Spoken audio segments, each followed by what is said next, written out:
भाभी, मेरा टिफिन बना? बस देवर जी, टिफिन में नाश्ता डालना ही है। क्या भाभी, सुबह से उठकर करते क्या रहते हैं? 8 बज गए, अभी तक मैं नाश्ता भी नहीं किया हूँ। और तो और बोल रहे हैं कि मेरा टिफिन भी नहीं पैक किए हैं। अरे भाभी, इतना लेट लेट से करेंगे तो मेरा कब काम होगा? देवर जी, सबका नाश्ता बन ही गया है, आप बैठिए ना टेबल पर। मैं नाश्ता निकाल रही हूँ ना सबको। इतना भी जल्दी क्या है देवर जी? जब तक आप नाश्ता करेंगे तब तक मैं टिफिन पैक करके आपका बैग में डाल दूंगी। डेली तो यही कर रहे हैं भाभी। पता है आपको कि ऑफिस में मुझे कितना डांट सुनने को मिल रही है? आपको तो सिर्फ घर में रहना रहता है, मुझे ना बाहर में जाकर डांट सुननी पड़ती है। न नाश्ता टाइम पर मिलेगा न खाना मिलेगा। अरे बेटा सोहम। हाँ माँ। बेटा मैं सोच रही हूँ ना कि कुहू का ससुराल जा करके उसे यहाँ लेकर के आ जाते हैं। उसके बच्चे के जन्म के 15 दिन हो गए हैं बेटा। उसका शरीर अभी बहुत कमजोर होगा, उसे पूरी आराम और अच्छे खान पान की जरूरत है अभी। माँ जी, नाश्ता सबको निकाल दी हूँ टेबल पर, चलिए ना नाश्ता कर लीजिए। अरे बहू जाना, अभी मैं अभी अपने बेटे से बात कर रही हूँ, बीच में आ जाएगी टोका टोकी करने। माँ, कुहू का फोन आया था क्या? अरे हाँ बेटा, मैं ही फोन की थी तो कुहू बोल रही थी कि मैं तो ठीक हूँ माँ, 15 दिन तो हो गए हैं। उसे बोलने से क्या होता है बेटा, मुझे पता है ना। ऐसे समय में उसे जितना आराम मिल सके उतना अच्छा है। ना जाने उसकी सास उसका ध्यान रखती भी होगी या नहीं। पर माँ, कुहू की सास इतनी जल्दी उसे अपने मायके आने देगी क्या? अरे ऐसे कैसे बेटा, उसकी सास क्यों नहीं आने देगी यहाँ? मैं तो उसे जोर जबरदस्ती से उसे यहाँ ले आऊंगी। तुम्हें पता है बेटा, डिलीवरी के बाद अच्छा सा खान पान ना मिले तो सेहत में हमेशा हमेशा के लिए गिरावट बनी रहती है। और बहू तुम अभी तक यही खड़ी है। माँ जी, मैं तो आप लोग का इंतजार कर रही हूँ कि आप लोग चलेंगे तो नाश्ता मैं करवा दूंगी आप लोग को। तुम ना बहू कभी सुधरने वाली नहीं है।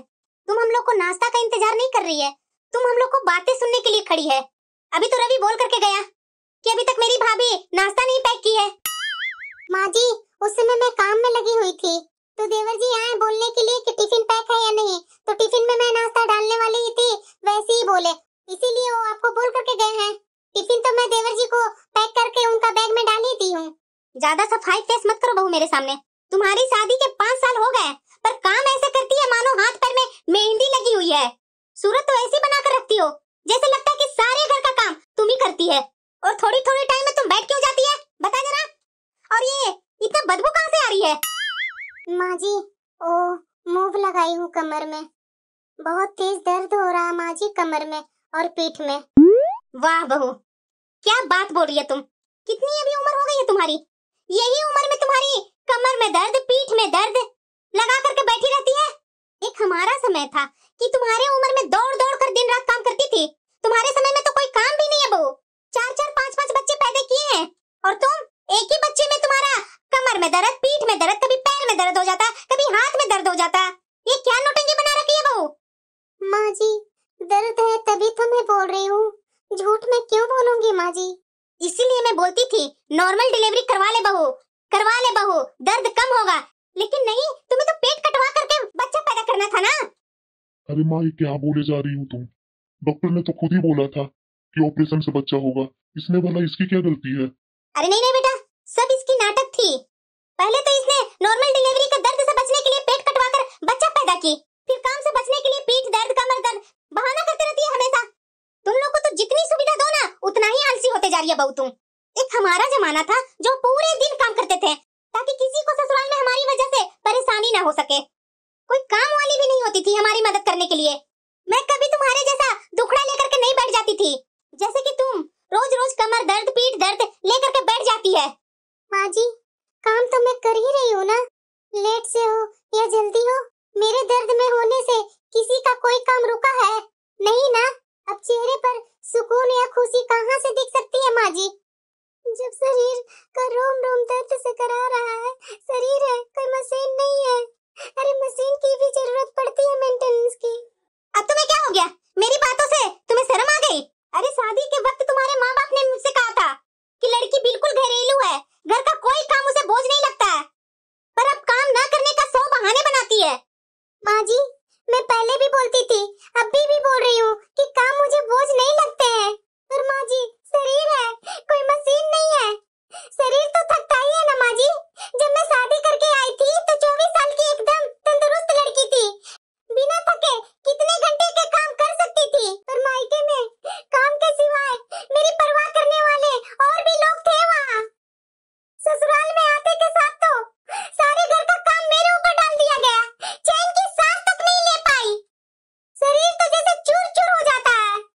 अरे भाभी मेरा टिफिन कहाँ है?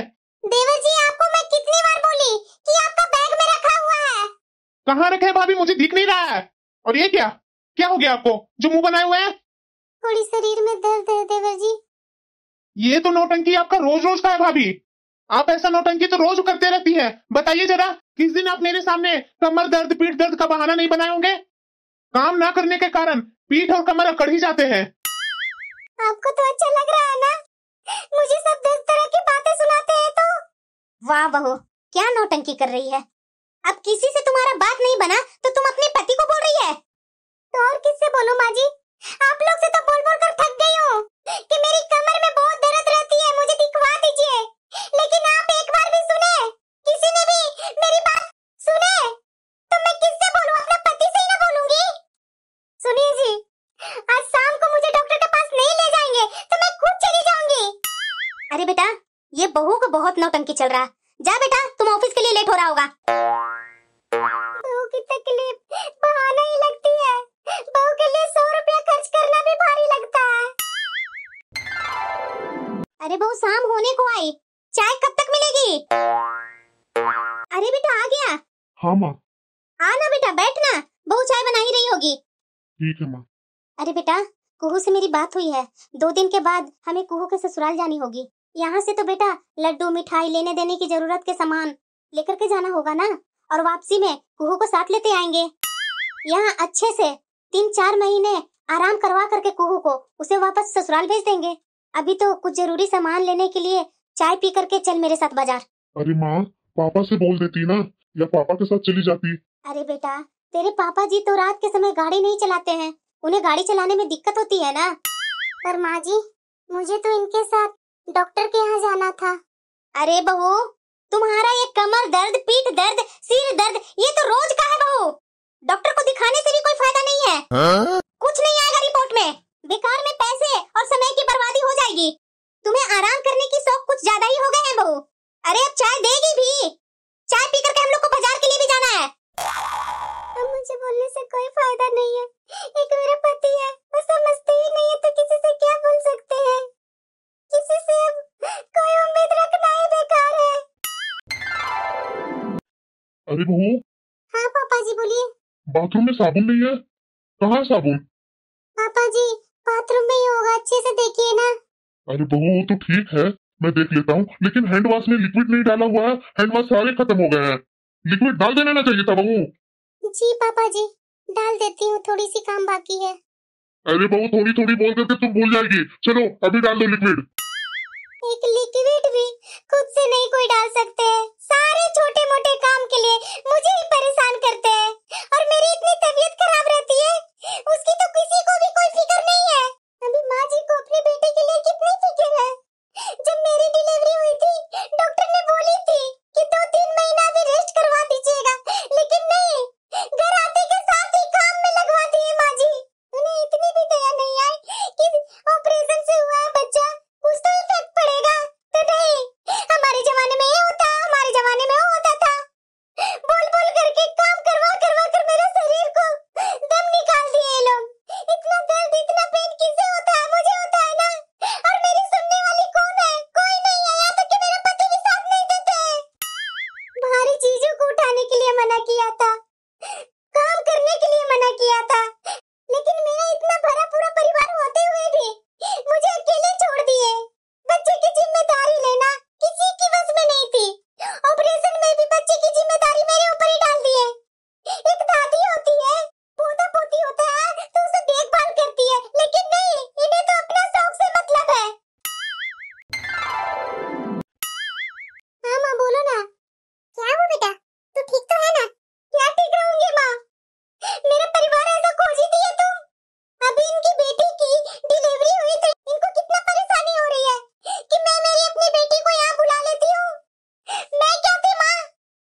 अरे नहीं नहीं बहन जी, बिल्कुल भी नहीं।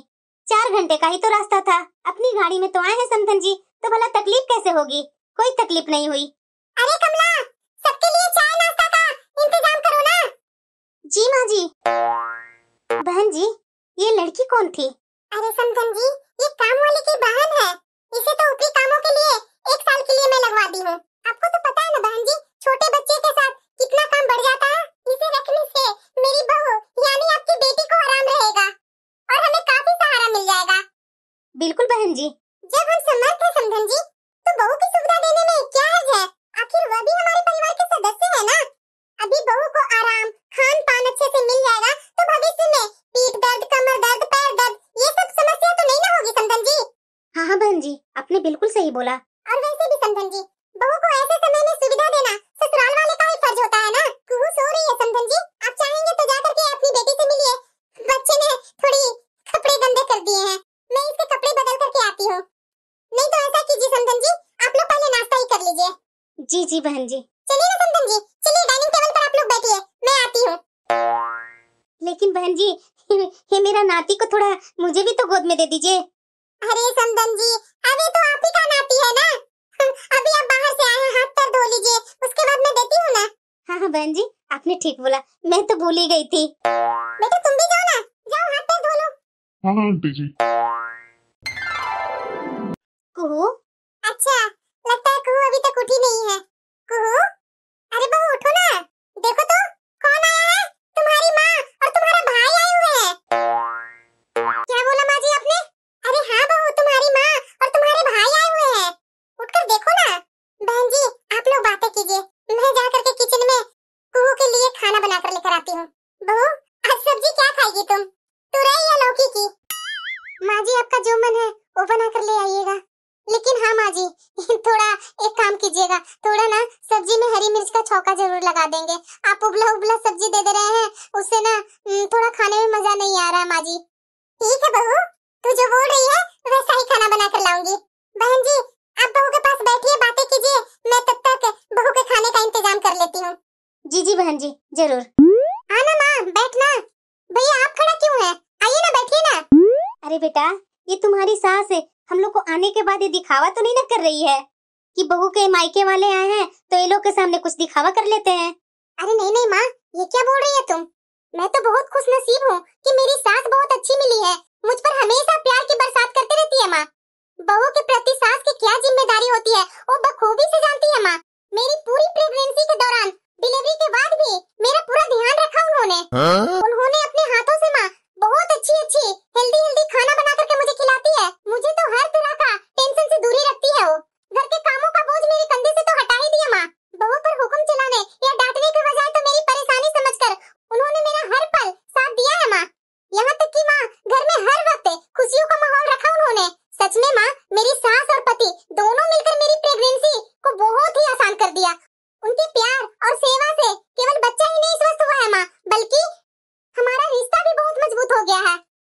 इसलिए माँ मैं शारीरिक और मानसिक रूप से बहुत ही स्वस्थ हूँ। अरे बहू, लो पहले गर्मा गर्म खाना खा लो।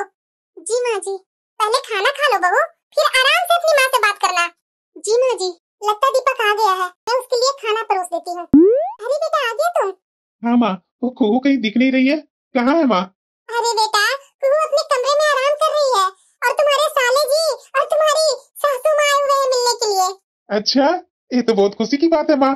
कुहू तो 2-3 दिन से बोल ही रही थी मुझे माँ से मिलनी है, भाई से मिलने हैं। देखो आ ही गए आज। अरे हाँ हाँ बेटा, जा ना मिलने तू भी जा करके। जी माँ।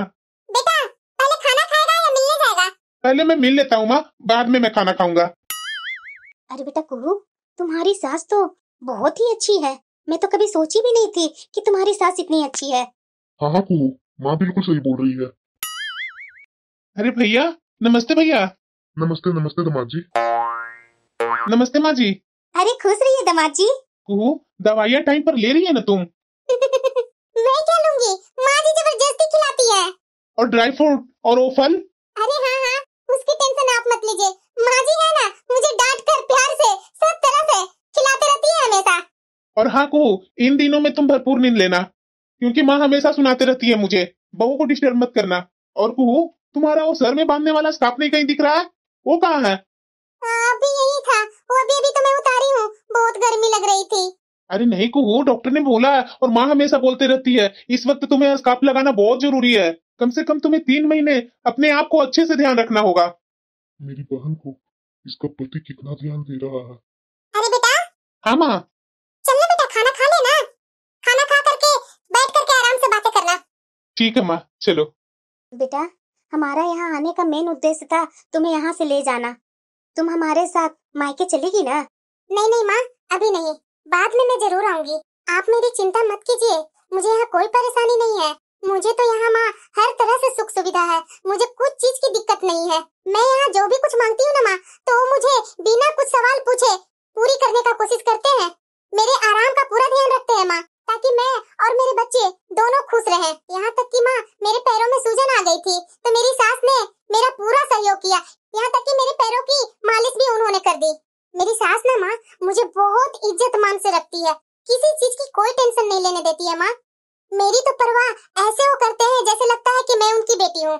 इन दिनों में मेरी सास मेरे लिए जो किए है ना, मैं तो उनकी आभार कभी जिंदगी में भूल नहीं सकती हूँ। वैसे माँ, भाभी कैसी है?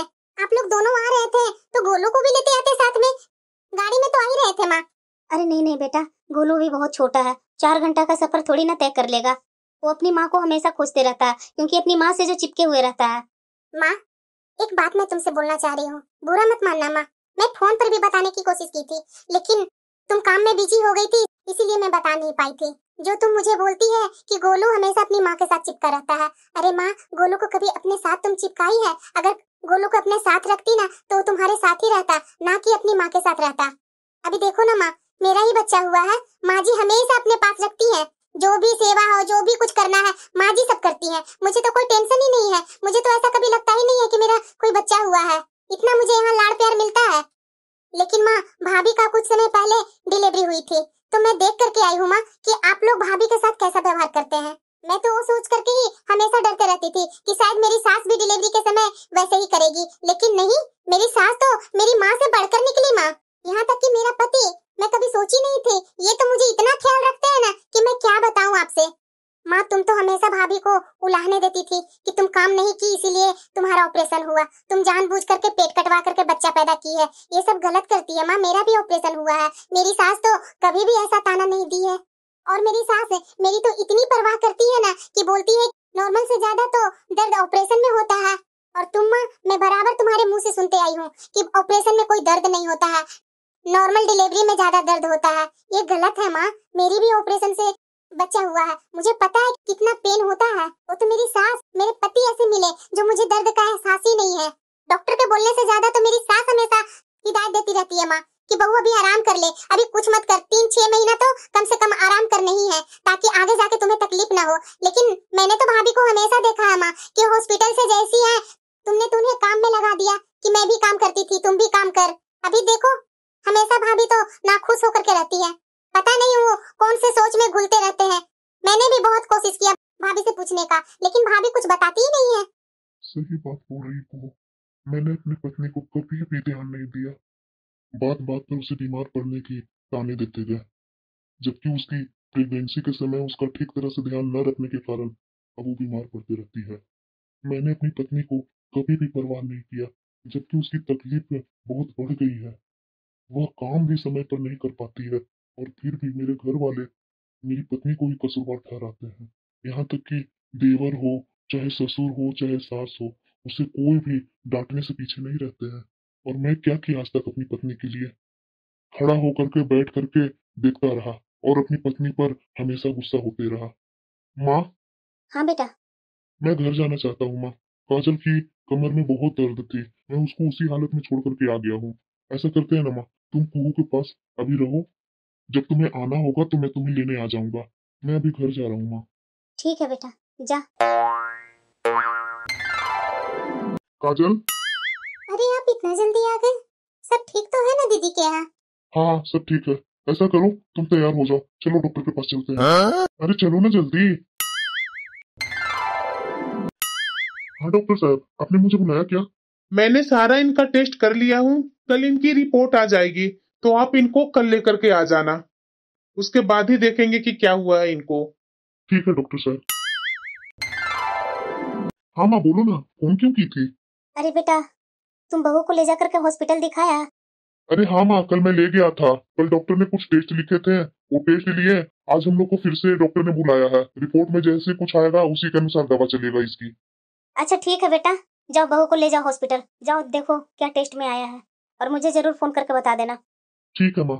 अरे तैयार हो गई, जल्दी चलो हॉस्पिटल के लिए, लेट हो रहे हैं। सारे रिपोर्ट देखने के बाद रिपोर्ट में ये आया है इनका दर्द डिलीवरी का समय का है। मतलब डॉक्टर? मतलब ये कि डिलीवरी के समय इनको आप लोग पर्याप्त मात्रा में आराम नहीं करने दिया। अगर आप लोग अच्छे से आराम करने देते हैं और इनका देखभाल अच्छे से करते तो ये नौबत नहीं आती। बच्चे के जन्म के समय एक औरत का शरीर बहुत कमजोर हो जाता है। इनकी रीढ़ की हड्डी में गैप आ गया है। ऐसे कैसे हो सकता है डॉक्टर साहब? भला बच्चे की डिलीवरी में रीढ़ की बात कहाँ से आ गई? ये डिलीवरी के बाद ज्यादा देर तक खड़े रहे होंगे, भारी भारी सामान इन्होंने उठाया होगा। ऐसा तो कई लोगों के साथ अक्सर होते रहता है। डिलीवरी जिस समय होती है उस समय हम लोग पूरे बता देते हैं आप लोग को कि अच्छे से देखभाल किया कीजिए। डॉक्टर साहब, अब इसका क्या उपाय होगा? इनका पूरे 15 दिन का बेड रेस्ट रहेगा और साथ में कुछ दवाइयां और एक्सरसाइज भी चलेगी। फिर 15 दिन बाद देखते हैं आगे क्या करना होगा। वैसे तो इनका अंतिम इलाज ऑपरेशन ही है। अरे अपना फाइल तो ले जाओ। हाँ हाँ हाँ डॉक्टर साहब। माँ तुम इतना जल्दी आ गई? अरे बेटा, बहू के बारे में तुम कल से जो बताया है ना, मुझे तो वहाँ अच्छा लग ही नहीं रहा था, इसीलिए मैं आज सुबह ही गाड़ी पकड़ करके आ गई। बोलो डॉक्टर ने क्या बोला? माँ, डॉक्टर ने तुम्हारी बहू को 15 दिन का बेड रेस्ट दिया है और साथ में कुछ दवाइयाँ और एक्सरसाइज करने के लिए बोला है, और 15 दिन बाद बोल रहा है ऑपरेशन करने के लिए। ये क्या बोल रहा है बेटा तुम? हाँ माँ, मैं सच बोल रहा हूँ। हमने डिलीवरी के बाद काजल पर ध्यान ही नहीं दिया और उससे काम करवाने लगे। इसी कारणवश माँ ये सारी दिक्कत आई है। बहू कहाँ है बेटा? वो कमरे में आराम कर रही है। बहू? हाँ माँ जी, मुझे माफ कर दो बहू। हमने तुम्हारे कमर दर्द, पीठ दर्द, पैर दर्द को हल्के में लेकर के तुम्हारी तकलीफ को नहीं समझी। मैंने तुम्हारा हमेशा ऑपरेशन से हुआ बच्चा के बारे में बोल बोल करके कितने ताने दी होगी, वो मैं ही जानती हूँ कि ऑपरेशन से बच्चा होने के बाद ऐसा कुछ दर्द नहीं होता है। लेकिन मेरी बेटी को जब ऑपरेशन से बच्चा हुआ ना बहू, तब मुझे समझ में आया कि ऑपरेशन से बच्चा होने के बाद कितनी तकलीफ होती है। बहू मुझे माफ कर दो बहू। मैं उन तकलीफ को तो खत्म नहीं कर सकती हूँ, लेकिन हाँ, अब जो हुआ है उसे ठीक करने में जरूर हम लोग मदद करेंगे तुम्हारा। हाँ काजल, हो सके तो मुझे माफ कर दो काजल। आगे से मैं दोबारा ऐसा गलती कभी नहीं करूंगा। मैंने कभी भी तुम्हारा तकलीफ को समझा नहीं, क्योंकि एक पति होने के नाते मुझे तो तुम्हारी तकलीफ को सबसे पहले समझनी चाहिए थी। लेकिन मैं भी औरों को जैसा दुत्कारा तुम्हें, तुम्हारा दर्द को, तुम्हारी परेशानी को मैंने ना जाने क्या क्या बोलता गया। सॉरी काजल, मुझे माफ कर दो काजल। अब सब मेरी बातों को सुन लो। अब से घर में सब अपने हिस्से के छोटे छोटे काम खुद करेंगे, और बहू जितना हो सकेगा उतना मैं तुम्हारी मदद करूंगी। आज से एक घरेलू सहायिका को इंतजाम कर देती हूँ। हाँ माँ, बात तो तुम बिल्कुल सही बोल रही है। एक घरेलू सहायिका को मैं बुला लेता हूँ, तुम्हारे कामों में वो मदद कर देगी और साथ में बच्चे को भी संभाल सके। हाँ हाँ बेटा, तू सही बोल रहा है। हाँ माँ, बिल्कुल सही बोल रही हो आप। हम लोग सब अपने अपने हिस्से का काम कर लिया करेंगे ताकि किसी पर कोई बोझ नहीं पड़ेगा। हाँ बेटा। माँ ऐसा करो, तुम लोग सब बैठो, मैं तुम लोग के लिए आज चाय बना कर लाता हूँ। ठीक है बेटा। माँ, हाँ बेटा। मैं देख कर आता हूँ मुन्ना क्या कर रहा है। आज जो सबको मेरे ऊपर इन लोग की तरस आ रही है, उस समय इन लोग की तरस कहाँ गई थी? जो 5 साल से मैं ये दर्द झेल रही हूँ, पता नहीं ये लोग को कहाँ से अक्ल आई जो आज मुझे हॉस्पिटल ले जाकर के दिखाए। परिवार का मतलब क्या होता है?